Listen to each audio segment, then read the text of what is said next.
Teaching the youth about the world can be an amazing thing. Watching kids grow into their own person and learn all there is to learn about the world can give you a feeling of accomplishment like no other. But not every kid is the same.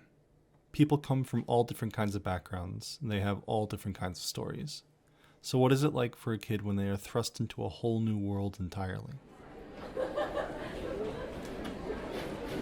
Wintermill Strawbridge School hosts the Caminos Program, a program that is a stepping stone for refugee kids immigrating from other countries into the U.S. It is used as a way for the kids to transition into this country and to help them figure out where they can go.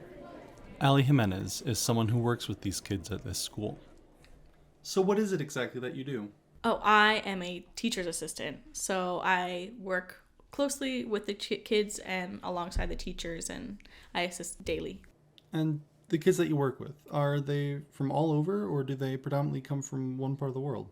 We have a bunch of different kids from many different backgrounds, but predominantly from Central America. So we have a lot of kids from El Salvador, a lot of kids from Guatemala, a lot of kids from Honduras. Some from Mexico too. Yeah. So how is it to work with kids whose first language isn't your own? Is it difficult? So, language is kind of, it's more than just the language itself. Like it encompasses also like hand gestures and body language, gestures, facial expressions, tone. Like so much more goes into language than just the language itself. And they're so much smarter than they like let you know, because they know more English than they'll ever say, because they're kind of shy about talking, but like that they know. Like at one point, oh, it's funny. His name is A. I can't say his name, but his name is, we'll say A. And Miss Lancy, one of the teachers, she had just gotten a phone call and she had just gotten off, and she was like so upset with what happened, and she said under her breath, "Shit, motherfucker." And A comes around and goes up to Miss Abisa, who's another TA, and he goes, "Shit, motherfucker," like, and repeats her. And then Miss Abisa's like, "Oh my God, what the heck?" While talking with Ali, she revealed that this isn't your normal school program. They don't teach normal classes over the course of a school year. The kids attend the school only for as long as they need to.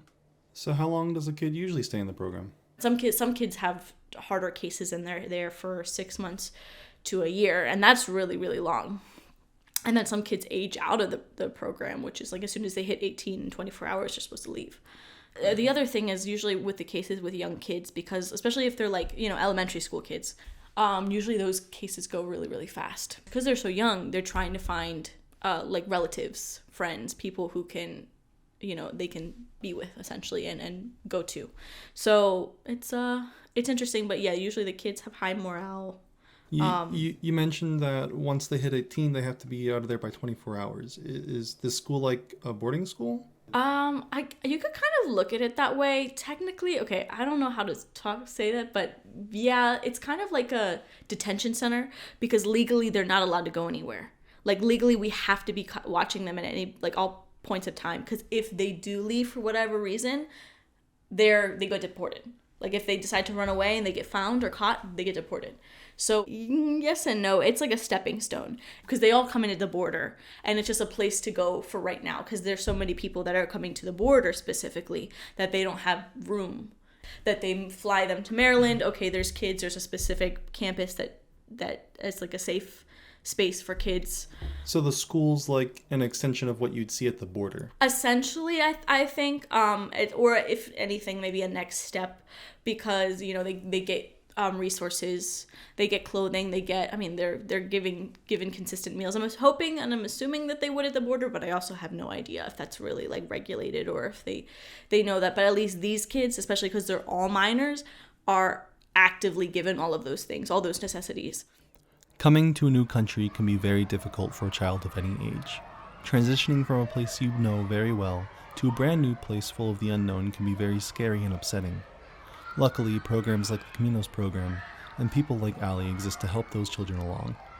Much more still needs to be done after such programs, but at least they can have a very friendly and helpful transition into their new life.